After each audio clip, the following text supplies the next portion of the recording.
Social anxiety disorder, like agoraphobia and OCD, PTSD and panic disorder, are symptoms of underlying high anxiety. Without the high anxiety that fuels your social anxiety, the social anxiety can't exist. And we've proven this tens of thousands of times with clients that we've cured. Clients who've got rid of their social anxiety completely and moved on to be completely anxiety-free. So how's the anxiety formed? Well, anxiety is formed in part of the brain called the amygdala. The amygdala is actually a pair of organs, and they work rather like an anxiety thermostat. They're the control centre of your anxiety. The amygdala receives data from the sensory organs around the body, the eyes, the ears, the nose, the mouth and the skin. And this data is fed back to the amygdala, and the amygdala then responds by making a decision about how to respond, whether there's real threat present or not. If it detects real threat, it goes into the flight or fight response. It releases adrenaline, and you go into the flight or fight response, which prepares your body for either fleeing from or fighting the potential danger. But you know that in social anxiety, there is no real danger present.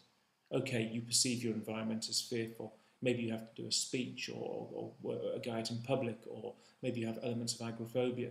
But ultimately, there is no real threat present. And you should be able to do these things without any high levels of anxiety.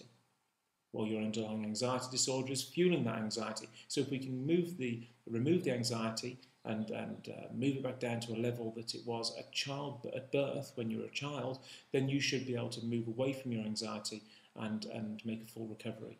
And this happens time and time again.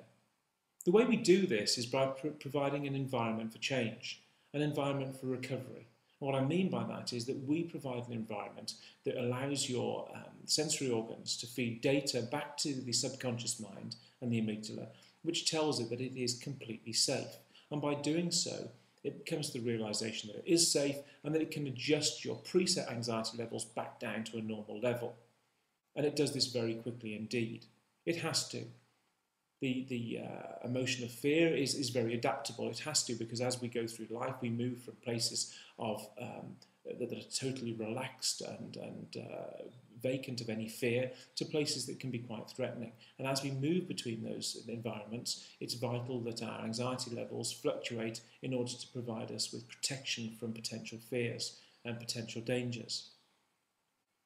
We do this using the Linden method program, which is a structured way of providing the data, the external data that your subconscious mind needs in order to reset your anxiety back down to a normal level. And it does this very quickly, as I said earlier. It's very structured, it's simple, it's fast, and it works every single time. It can't fail because it is the process that every recovered sufferer has followed to become completely cured of social anxiety. There are many devices out there that claim to be cures for social anxiety, but they're not. These things are superficial. Medication doesn't work, CBT doesn't work generally. In isolation, none of these things can work because they don't address this process, this subconscious anxious process that I'm telling you about now. They don't get to it, they don't get to it in a targeted or direct way. They don't render those neural pathways of anxiety that you've built up by practicing being an anxious person obsolete. They just don't do it. But our process does. And I hope you give us the opportunity to show you how therapeutic and how curative our process, the Linden method, can be for you and your social anxiety disorder. Do cures for social anxiety exist? Yes, they exist here. And I hope you give us the opportunity to show you them. Take care.